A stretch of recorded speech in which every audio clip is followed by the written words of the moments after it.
വചനോത്സവം online തിരുമുഖ ആരാധനയിലേക്ക് ഇന്നേ ദിവസം സായാഹ്നത്തിൽ ഉറങ്ങുന്നതിന് മുൻപായി നമുക്ക് പ്രവേശിക്കാം.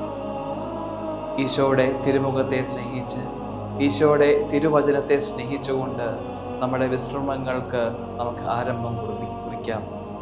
ഇന്നേ ദിവസം നമ്മൾ ധ്യാനിക്കുവാൻ ആഗ്രഹിക്കുന്ന വചനം ലൂക്കായുടെ സുവിശേഷം 16-ാമത്തെ അധ്യായം 10-ാമത്തെ വാക്യമാണ്. ചെറിയ കാര്യത്തിൽ വിശ്വസ്തൻ വലിയ കാര്യത്തിലും വിശ്വസ്തനായിരിക്കും. ചെറിയ കാര്യത്തിൽ അവിശ്വസ്തൻ വലിയ കാര്യത്തിലും അവിശ്വസ്തനായിരിക്കും.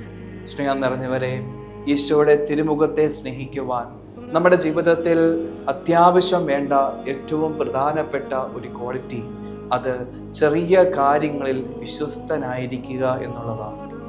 ചെറിയ കാര്യങ്ങൾ നമ്മുടെ ജീവിതത്തിൽ പലപ്പോഴും ചെറുത് എന്ന് നിൽക്കുന്നതിനെ പലപ്പോഴും അവഗണിക്കുന്നുണ്ട്.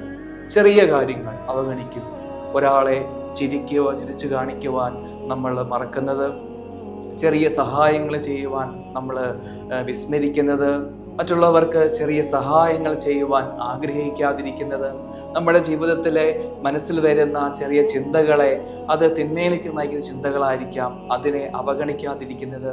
അങ്ങനെ ഒത്തിരിയേറെ ചെറിയ കാര്യങ്ങൾ നമ്മളെപ്പോഴും അവഗണിക്കുന്നുണ്ട്. പോലും വലിയ കാര്യങ്ങളിലാണ്. വലിയ വലിയ വീടുകൾ വയ്ക്കുവാൻ, അതോടൊപ്പം വാഹനങ്ങൾ മേടിക്കുവാൻ, വലിയ ജോലി കിട്ടുവാൻ, വിദേശത്ത് പോകുവാൻ, അങ്ങനെ വലിയ കാര്യങ്ങളിൽ മാത്രമാണ് എപ്പോഴും ശ്രദ്ധ വയ്ക്കുക. അങ്ങനെയല്ല, ചെറിയ കാര്യങ്ങളിൽ വിശ്വസ്തരായിരിക്കുവാൻ നമുക്ക് സാധിക്കണം. നമ്മുടെ ജീവിതത്തിലെ ചെറുതായി നടക്കുന്ന പല കാര്യങ്ങൾ ഓരോ ദിവസത്തിൻ്റെയും പ്രഭാതം മുതൽ രാത്രി വരെയുണ്ട്. ചെറിയ ചെറിയ കാര്യങ്ങളിൽ വലിയ വലിയ വലിയ പുണ്യങ്ങൾ നിറയ്ക്കുവാൻ നമുക്ക് സാധിക്കട്ടെ. ഈ ഒരു കൃപയ്ക്ക് വേണ്ടി ഈശോയെ അനുഗ്രഹിക്കണമേ എന്ന് ഒരു ഗാനം ആലപിച്ച് ഈശോയോട് നമുക്ക് പ്രാർത്ഥിക്കാം. ചെറിയ കാര്യങ്ങളിൽ വിശ്വസ്തനായിരിക്കുവാൻ തമ്പുരാനെ ഈ ദിവസം കിടന്നുറങ്ങുവാനായിട്ട് പോകുമ്പോൾ അങ്ങ് നൽകിയ എല്ലാ ദാനങ്ങൾക്കും അനുഗ്രഹങ്ങൾക്കും നന്ദി പറഞ്ഞുകൊണ്ട്, ഞങ്ങളുടെ ജീവിതത്തിൽ വന്ന എല്ലാ ബുദ്ധിമുട്ടുകളിലും അങ്ങയെ സ്നേഹിച്ചുകൊണ്ട്, കർത്താവെ ചെറിയ കാര്യങ്ങളിൽ വിശ്വസ്തനായിരിക്കുവാൻ കൃപ തരണമേ എന്ന് ഒരു ഗാനം ആലപിച്ച് പാടി പ്രാർത്ഥിക്കാം.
നിറഞ്ഞവരെ, ഇന്ന് നമ്മൾ സ്നേഹിക്കേണ്ട തിരുവചനം ഇതാണ്. വിശുദ്ധ പൗലോസ് കൊറിന്തോസാർക്ക് എഴുതിയ ലേഖനം 2-ാമത്തെ ലേഖനം 4-ാമത്തെ അധ്യായം 18-ാമത്തെ വാക്യം അതിപ്രകാരമാണ്: ദൃശ്യമായവയെല്ലാം അദൃശ്യമായവയാണ് ഞങ്ങളുടെ ലക്ഷ്യം. ദൃശ്യങ്ങൾ നശ്വരങ്ങളാണ്, അദൃശ്യങ്ങൾ അനശ്വരങ്ങളും. വചനം ഇതാണ്: ദൃശ്യമായവയല്ല അദൃശ്യമായവയാണ് ഞങ്ങളുടെ ലക്ഷ്യം. സ്നേഹം നിറഞ്ഞവരെ, നമ്മുടെ ഈ ഭൂമിയിൽ ജീവിക്കുമ്പോൾ ദൃശ്യമായി കിടക്കുന്ന കുറേ വസ്തുക്കൾ, വ്യക്തികൾ, സാഹചര്യങ്ങളൊക്കെ ഉണ്ട്. അത് ലക്ഷ്യം വെച്ചുകൊണ്ടാണ് നമ്മളെപ്പോഴും ജീവിക്കുന്നത്. ആ ഒരു ജീവിത രീതിയിൽ നിന്ന് നമ്മൾ മാറണം. ഒരു ആത്മീയ ജീവിത രീതി നമ്മൾ സ്വീകരിക്കണം. എന്താണ്? ദൃശ്യമായവയൊക്കെ കണ്ടുകൊണ്ട് നടക്കുന്നുണ്ടെങ്കിലും അത് ഹൃദയത്തിലേക്ക് സ്വീകരിക്കാതെ അദൃശ്യമായി നിൽക്കുന്ന ഒത്തിരിയേറെ വ്യക്തികളും സാഹചര്യങ്ങളും ലോകവുമുണ്ട്. ലോകം സ്വർഗമാണ്, വ്യക്തികൾ വിശുദ്ധരാണ്, മാലാഖമാരാണ്, ഈശോയാണ്, മാതാവാണ്, വിശുദ്ധ ഔസപിതാവാണ്, പിതാവായ ദൈവമാണ്, പരിശുദ്ധാത്മാവാണ്. അദൃശ്യങ്ങളായി നിൽക്കുന്ന സാഹചര്യങ്ങളുണ്ട്, പുണ്യം ചെയ്യുവാനുള്ള സാഹചര്യങ്ങൾ. സ്നേഹം നിറഞ്ഞവരെ, അദൃശ്യമായവയെ സ്നേഹിച്ചുകൊണ്ട് ഈ ഭൂമിയിൽ ജീവിക്കുവാൻ നമുക്ക് സാധിക്കണം.